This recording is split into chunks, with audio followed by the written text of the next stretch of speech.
الحمد للہ رب العالمین والصلاة والسلام علی محمد الامین اعوذ باللہ من الشیطان الرجیم بسم اللہ الرحمن الرحیم۔ خواتین و حضرات، ہم سورہ مومنین کی ابتدا کر رہے ہیں۔ اس سے پیچھے سورہ حج کا درس پائے تکمیل کو پہنچا۔ ان دونوں صورتوں کا تعارف کراتے ہوئے میں نے عرض کیا تھا کہ یہ توام ہے، یعنی ان کو اللہ تعالیٰ نے قرآن مجید میں ایک جوڑا یا ایک پیئر بنا دیا ہے۔ سورہ حج میں جن حقائق کے بارے میں تنبیہ کی گئی ہے اور شدید تنبیہ کی گئی ہے، اس سورہ میں اس تنبیہ یا انذار کا نتیجہ سامنے آ رہا ہے۔ چنانچہ ابتدا ہی یہاں سے کی ہے کہ قد افلح المؤمنون، اللہ کے نام سے جو سراسر رحمت ہے، جس کی شفقت ابدی ہے، اپنی مراد کو پہنچ گئے ایمان والے۔ سورہ حج میں جس مراد کی خبر دی گئی تھی اور اس مراد سے محروم رہنے والوں کو خبردار کیا گیا تھا، وہ ہم دیکھ چکے۔ اس سورہ کی ابتدائی یہاں سے کی ہے کہ وہ لوگ جنہوں نے پیغمبر کی دعوت کو قبول کر لیا، ایمان لے آئے۔ ایمان قرآن مجید کی خاص تعبیر ہے۔ ہمارے ہاں عقیدہ یا عقائد کے لفظ استعمال ہونے لگ گئے، قرآن مجید کی تعبیر ایمان اور ایمانیات ہی ہے۔ یہ ایمانیات ہر مسلمان جانتا ہے کہ 5 ہیں: اللہ پر ایمان، اللہ کے فرشتوں پر ایمان، اللہ کے پیغمبروں پر ایمان، اللہ کی کتابوں پر ایمان، اور آخرت میں اللہ تعالیٰ کے بارگاہ میں حاضری پر ایمان۔ یہی 5 چیزیں ہیں جن کی دعوت اللہ کے پیغمبر دیتے ہیں۔ ان میں اللہ پر ایمان ہی بنیاد ہے، باقی سب چیزیں اس کے لوازم کی حیثیت رکھتی ہیں۔ یعنی اللہ نے بتایا ہے کہ اس نے رسولوں کی حیثیت سے جس طرح انسانوں میں سے بعض لوگوں کا انتخاب کیا ہے، اسی طرح وہ فرشتوں کا بھی انتخاب کرتا ہے۔ اسی ذیل میں پھر فرشتے کیا ہیں، ان کی حیثیت کیا ہے، وہ کیا کام انجام دیتے ہیں، یہ سب چیزیں زیر بحث آ گئی ہیں۔ وہ جو پیغام لے کے آتے ہیں وہ ہر انسان تک نہیں پہنچاتے۔ انسانوں میں سے جن کا انتخاب کیا جاتا ہے وہ انہی کو دیتے ہیں، اور انہیں ہم پیغمبر، نبی، رسول ان الفاظ سے موسوم کرتے ہیں۔ ان کے ساتھ اللہ تعالیٰ نے اپنی کتابیں اتاری ہیں۔ یہ قرآن مجید اس سلسلے کی آخری کتاب ہے، اس سے بھی ہر آدمی واقف ہے۔ اور یہ سب کیا منادی کر رہا ہے، یعنی اللہ پر ایمان لا کے جس سب سے بڑی حقیقت کی طرف ہمیں توجہ دلائی جاتی ہے، وہ آخرت کی یا قیامت کی حاضری ہے۔ موت آنے والی ہے، موت پر زندگی ختم نہیں ہو رہی، اس کے بعد زندگی کی ابتدا ہو رہی ہے۔ انسان جب اس دنیا میں آنکھ کھولے گا تو اس کے سامنے ایک ابدی مستقبل ہوگا، جس کی نقمت بھی ابدی، جس کی نعمت بھی ابدی۔ یہ ہمارے ایمانیات کا خلاصہ ہے۔ رسالت مآب صلی اللہ علیہ وسلم نے آ کر اسی کی دعوت دی کہ ایمان لاؤ، اس بنیادی حقیقت کا انکار نہ کرو۔ تو یہی ایمان کی دعوت ہے جس کو ایک گروہ نے رد کر دیا، لیکن اللہ تعالیٰ نے انہی میں سے بہت سے لوگوں کو یہ سعادت بخشی کہ وہ اس کا اقرار کریں۔ چنانچہ ان کے بارے میں اب یہ خبر دی گئی ہے، مراد پا گئے، مراد کو پہنچ گئے، کامیاب ہو گئے، فلاح پا گئے، جس طرح بھی ادا کر دیجئے، اپنی مراد کو پہنچ گئے ایمان والے۔ یہ اپنی مراد کو پہنچ گئے کیا اسلوب ہے، اس کی میں نے وضاحت کی ہے، یعنی ان کے لیے فیصلہ ہو گیا کہ لازماً فائز المرام ہوں گے، مراد کو پہنچ گئے یا کامیاب ہو گئے۔ یہ در حقیقت مستقبل میں ان کی کامیابی کے بارے میں اللہ کے فیصلے کا اعلان ہے۔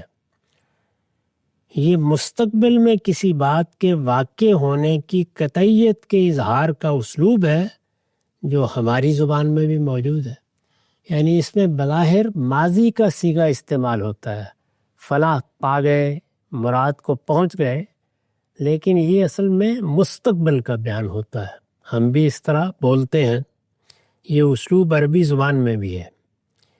اس طرح یہ گویا ایک بڑی بشارت ہے جس سے سورہ کی ابتدا ہو رہی ہے، اپنی مراد کو پہنچ گئے ایمان والے۔ اس بشارت کا ظہور کب ہوگا، یعنی کب وہ فی الواقع مراد کو پہنچیں گے، کب یہ خوشخبری پوری ہوگی، اس کی وضاحت پیرے کے آخر میں کر دیجیے۔ یعنی یہاں سے جو بات شروع ہوئی ہے، یہ جب ایک پیرے پہ جا کے ختم ہوگی تو وہاں اس کی وضاحت ہو جائے گی۔ اس کی وضاحت پیرے کے آخر میں کر دی ہے کہ ہمیشہ کے لیے فردوس کی میراث پالیں گے۔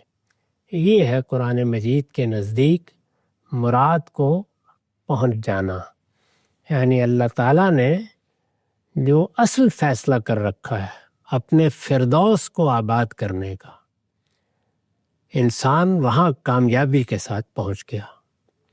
قرآن مجید نے جس چیز کو ہدف، منزل اور نصب العین قرار دیا ہے وہ یہی ہے۔ صوفیانہ مذاہب میں کچھ دوسری چیزوں کو نصب العین بنایا جاتا ہے، لیکن قرآن اسی کی منادی کرتا ہے۔ یہاں پر بھی آپ دیکھیں گے کہ اسی کا ظہور ہوگا آخر میں جا کے۔ اپنی مراد کو پہنچ گئے ایمان والے، اب ان کے اوصاف بیان کیے ہیں، یعنی مراد کو پہنچنے کے لیے جو چیزیں ان کے عمل میں ظاہر ہونی چاہیے۔ ایمان تو جس طرح کے عام زبان میں سمجھا جاتا ہے عقیدے کا اظہار ہے، اس میں اگر قلب نے تصدیق کر دی ہے، زبان نے اقرار کر لیا ہے، تو گویا بندے نے پہلی شرط پوری کر دی۔ یہ علم کا تزکیہ ہے، یعنی انسان کو اس دنیا میں علم کی جو صلاحیت دی گئی ہے اس میں اس نے حقائق کا اقرار کر لیا۔ اس دنیا میں ہم شب و روز یہی کر رہے ہوتے ہیں، یعنی جو علم دنیا میں ہمیں حاصل ہوتا ہے اس کو مانتے ہیں، اس کی روشنی میں آگے بڑھتے ہیں۔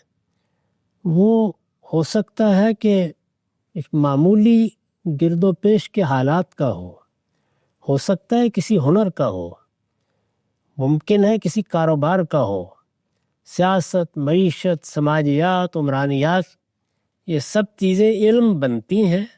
علم بنتی ہیں تو اقرار بنتی ہیں، اور پھر ہم ان کے نتائج کی تلاش میں نکل کھڑے ہوتے ہیں۔ تو دنیا میں بھی یہی ترتیب ہے کہ علم سے عمل پیدا ہوتا ہے، اور اللہ کے دین میں بھی یہی ترتیب ہے کہ علم ایمان کا ذریعہ بنتا ہے، یعنی علم کے نتائج کے طور پر ہم بعض حقائق کا اعتراف کرتے ہیں، اس کے بعد اس سے عمل کا ظہور ہوتا ہے۔ تو اب یہ عمل کے ظہور کو بیان کیا ہے، الذین هم فی صلاتہم خاشعون، یعنی جو پہلا عمل ظاہر ہونا چاہیے ایمان کے بعد وہ کیا ہے؟ وہ اللہ تعالیٰ کے حق کو پہچاننا ہے۔ ظاہر ہے کہ ایمان کی بنیادی اللہ پر ایمان ہے، اس کی توحید پر ایمان۔ اس ایمان میں ظاہر ہے کہ عمل کی روشنی اسی وقت پیدا ہوگی جب اللہ تعالیٰ کی سچی معرفت کے ساتھ انسان اپنی بندگی کا اعتراف کرے، اور یہ بندگی سب سے بڑھ کر جس صورت میں ظاہر ہوتی ہے اس کو ہمارے دین میں صلاۃ یا نماز سے تعبیر کیا جاتا ہے۔ یہ گویا بندگی کا اولین اظہار ہے، بندگی کا بنیادی اظہار ہے۔ یہ اس اعتراف کا عملی ثبوت ہے کہ بندے نے اپنے بندے ہونے کا اقرار کر لیا اور اپنے رب کے رب ہونے کا اقرار کر لیا۔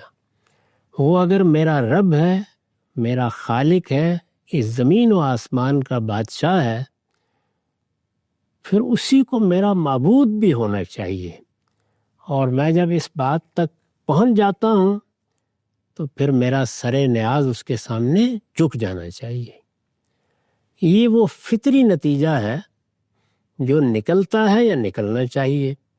اسی نتیجے کو پیغمبروں کے ذریعے سے ایک قاعدے میں بدل دیا گیا ہے، یعنی اللہ کی بندگی کرنی ہے، اس کے ساتھ بندگی کے تعلق کا اظہار کرنا ہے۔ اس کو ہم اپنی زبان میں پرستش بھی کہہ سکتے ہیں، یعنی اب گویا وہ ہمارا معبود ہے، تو یہ جو عبد اور معبود کا تعلق ہم نے دریافت کر لیا ہے، اس کا اظہار ہونا چاہیے۔ یہ بالکل ایسے ہی ہے کہ ہمارے اخلاقی وجود کے سارے تقاضے اصل میں تعلقات ہی کا اظہار ہے۔ ماں کو ہم نے پہچان لیا، باپ کی معرفت حاصل کر لی، ہم نے اعزاء اقربا کو پہچان لیا، شعور کی عمر کو پہنچے تو اپنے گرد و پیش سے واقف ہو گئے، معاشرے سے واقف ہو گئے۔ اس میں ہم کیا کرتے ہیں؟ حقوق پہچانتے ہیں اور پھر ان کو دیانتداری سے ادا کرنے کی کوشش کرتے ہیں۔ یہی اخلاقی تطہیر ہے، یہی اخلاقی تزکیہ ہے۔ تو اس میں جو سب سے بڑا رشتہ انسان کی پہچان میں آتا ہے وہ خدا کا رشتہ ہے، اس کے خالق کا رشتہ ہے، اس کے رب کا رشتہ ہے۔ اس کے ساتھ تعلق کا اظہار کیسے کیا جائے؟ اس کو نماز کی صورت دی گئی ہے۔ پیغمبروں نے یہ صورت یہ دی ہے کہ انسان کی طرف سے کوئی افراط و تفریط نہ اس معاملے میں ہو۔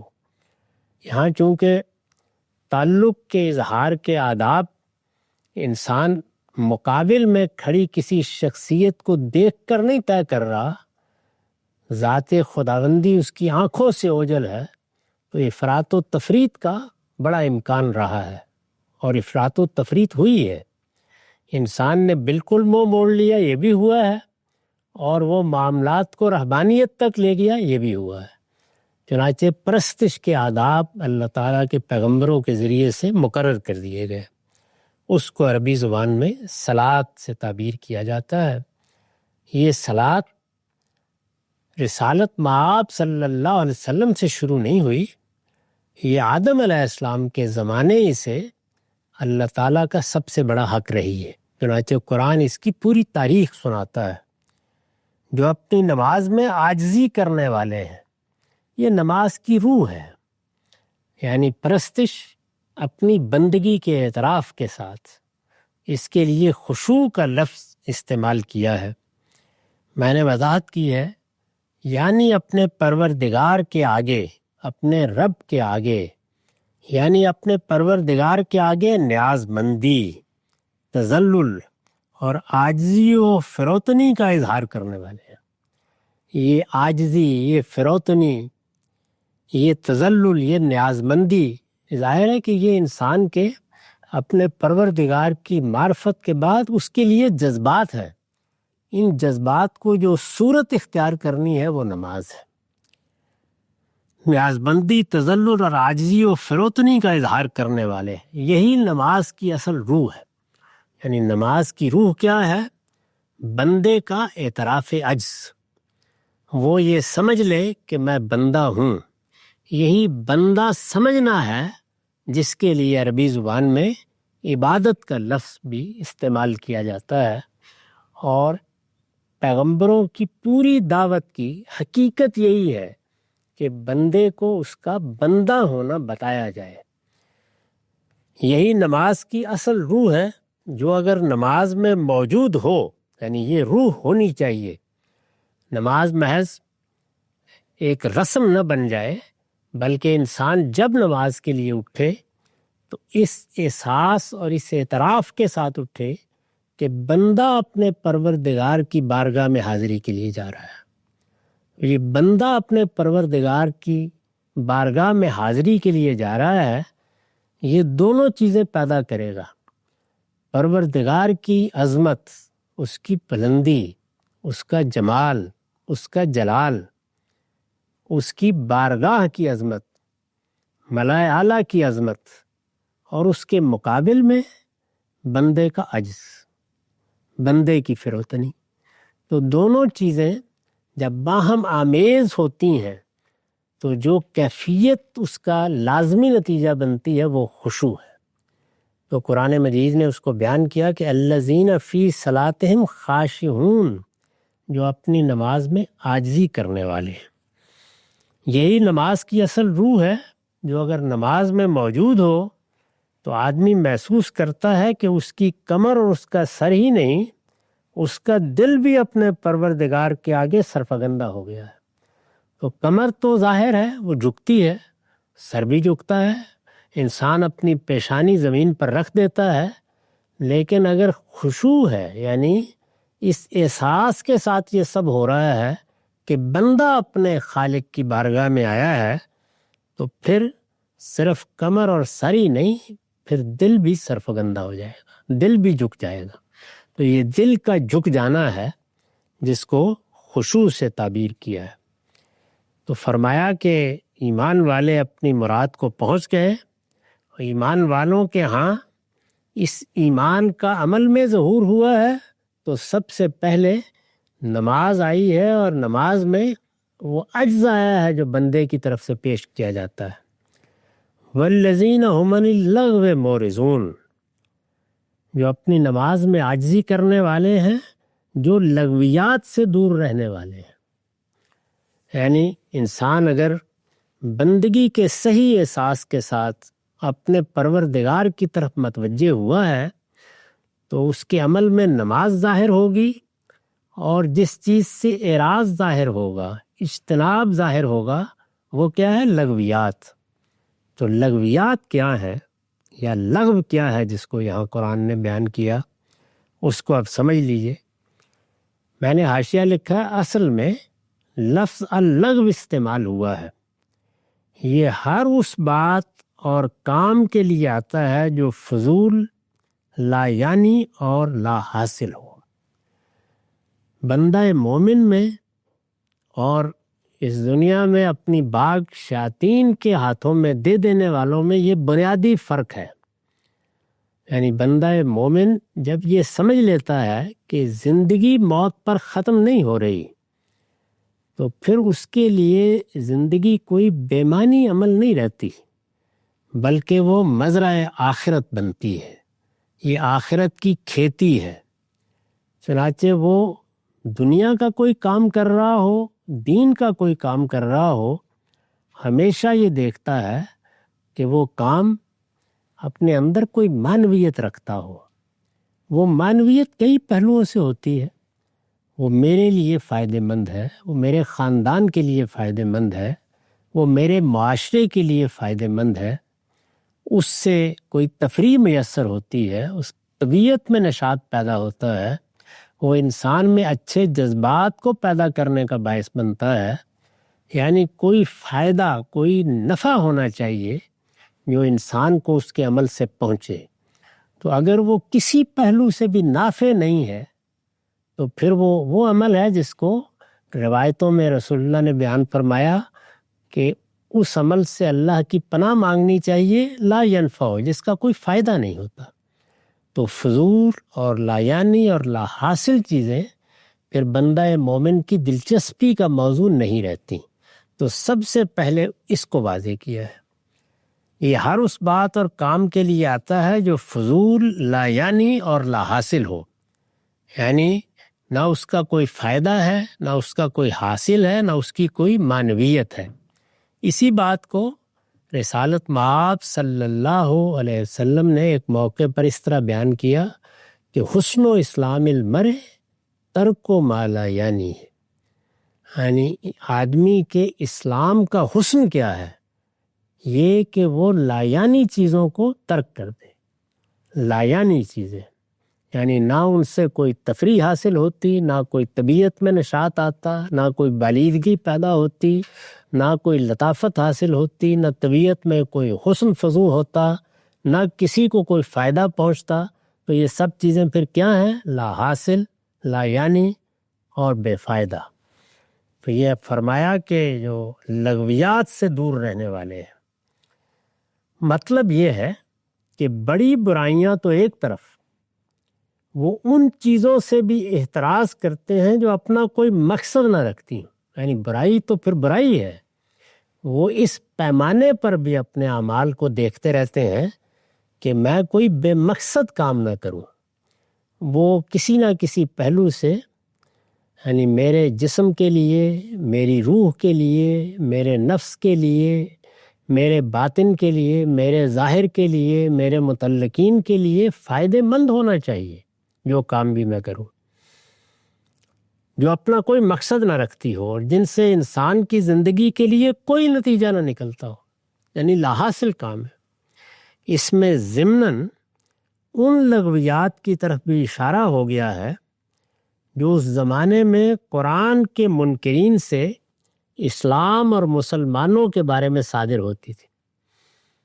یعنی وہ چاہتے تھے کہ لوگوں کو سنجیدہ نہ ہونے دیا جائے، ان کو ایسی چیزوں میں الجھا دیا جائے کہ یہ ہماری چھوٹی سی بستی میں جو پیغمبر نے دعوت اٹھا دی ہے یہ بے معنی ہو کر رہ جائے۔ تو ظاہر ہے کہ جب قرآن مجید نے ایمان والوں کے اعمال بیان کیے، ان کے خصائص بیان کیے، تو اس کو نمایاں کر دیا۔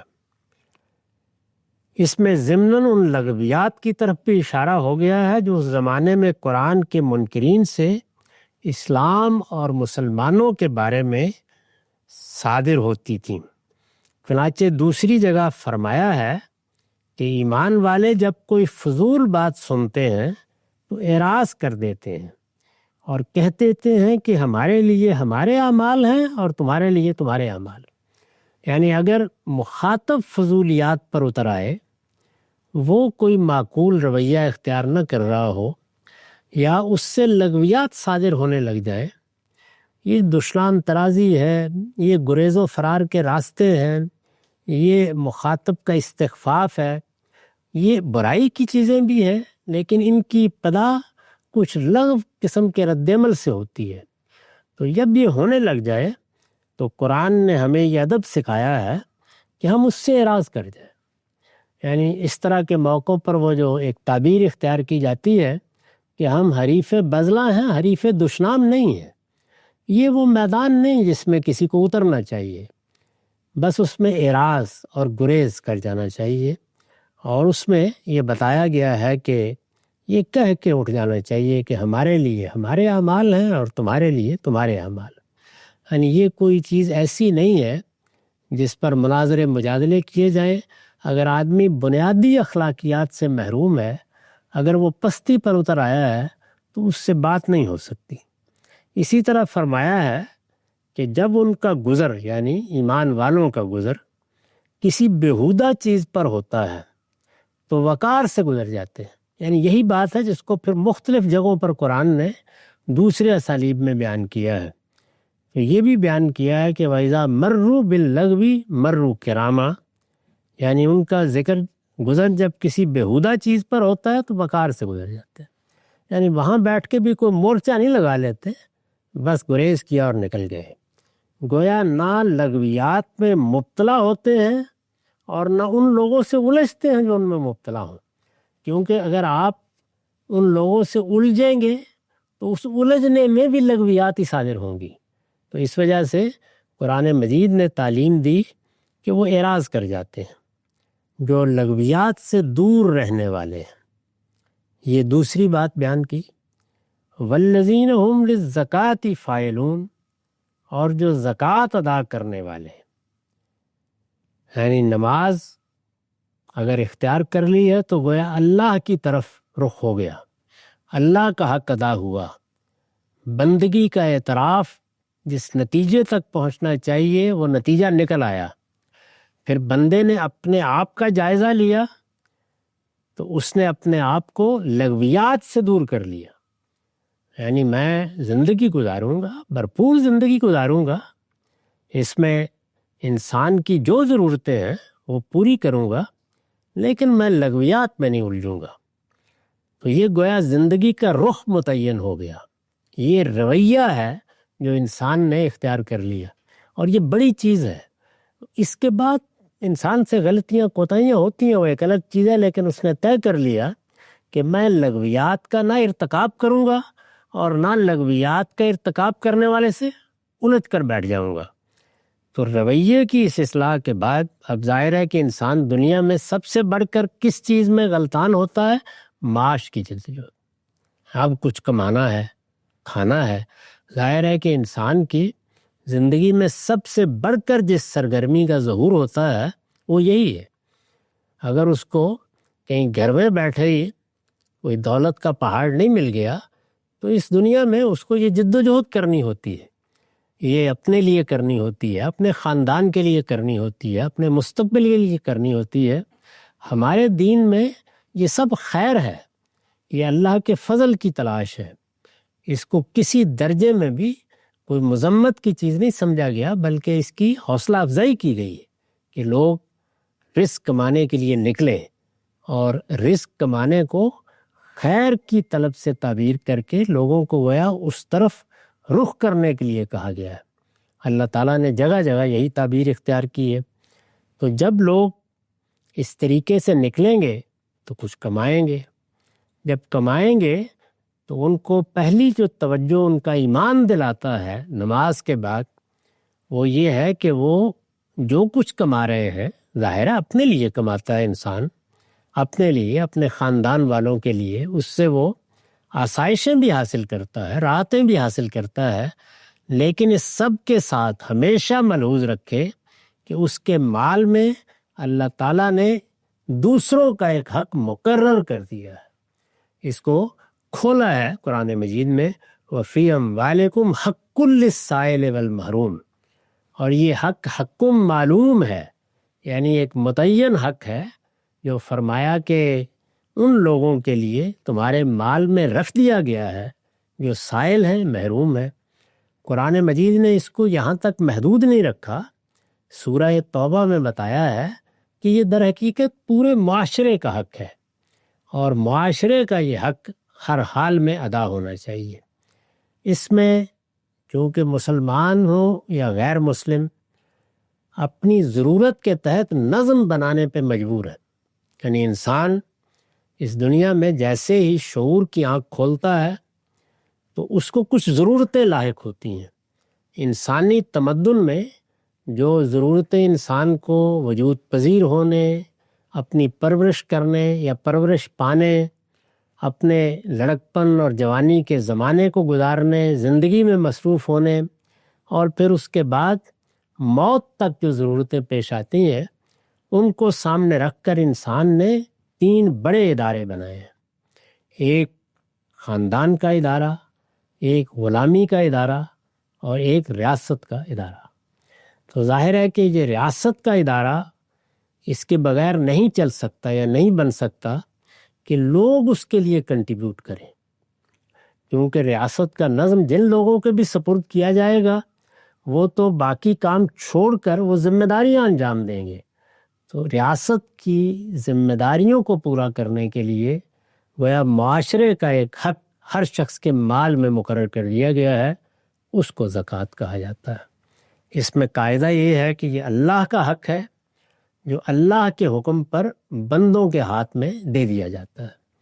اس میں 2 درجے ہوں گے، اگر کسی جگہ ریاست کا باقاعدہ نظم موجود ہے اور وہ اس کا مطالبہ کرتا ہے تو اس کے حوالے کر دیا جائے گا، اور اگر نظم موجود نہیں ہے یا موجود ہے لیکن اس کی ضرورت نہیں ہے، وہ کوئی مطالبہ نہیں کر رہا، تو پھر اپنے طور پر سائل و محروم تک پہنچا دیا جائے گا، یعنی ہر حال میں یہ ادا ہونا ہے۔ تو فرمایا کہ والذین هم للزکوٰۃ فاعلون، اس کی وضاحت میں نے لکھا ہے زکوٰۃ سے مراد وہ مال ہے جو نظم اجتماعی کی ضرورتوں کے لیے خدا کے حکم پر اور اس کی خوشنودی حاصل کرنے کے لیے دیا جاتا ہے۔ معاشرہ اور پھر اس کا نظم۔ نماز کی طرح اس کا حکم بھی انبیاء علیہم السلام کے دین میں ہمیشہ موجود رہا ہے۔ جیسے نماز آدم علیہ السلام سے چلی آ رہی ہے، زکوٰۃ بھی۔ چنانچہ قرآن کے مخاطبین جانتے تھے کہ اس کا مصداق کیا ہے۔ یہ ان کے لیے کوئی اجنبی چیز نہیں تھی کہ اس کی شرح و نصاب بتا کر اس کا ذکر کیا جاتا۔ ان سب چیزوں سے وہ اسی طرح واقف تھے جس طرح نماز کے اعمال و اذکار سے واقف تھے۔ قرآن سے معلوم ہوتا ہے کہ دین میں اس کی حیثیت نماز کے مثنیٰ کی ہے، دونوں بالکل جڑواں ہیں۔ نماز بندے کو خدا سے متعلق کرتی ہے اور یہ بندے کو اس کے بندوں سے جوڑتی ہے۔ مراد کو پہنچنے کے لیے یہ دونوں چیزیں ضروری ہیں۔ یہ صفات ابھی مزید زیر بحث ہے، کون لوگ مراد کو پہنچیں گے۔ ہمارا وقت ختم ہو گیا۔ اقول قولی ھذا واستغفر اللہ لی ولکم ولسائر المسلمین۔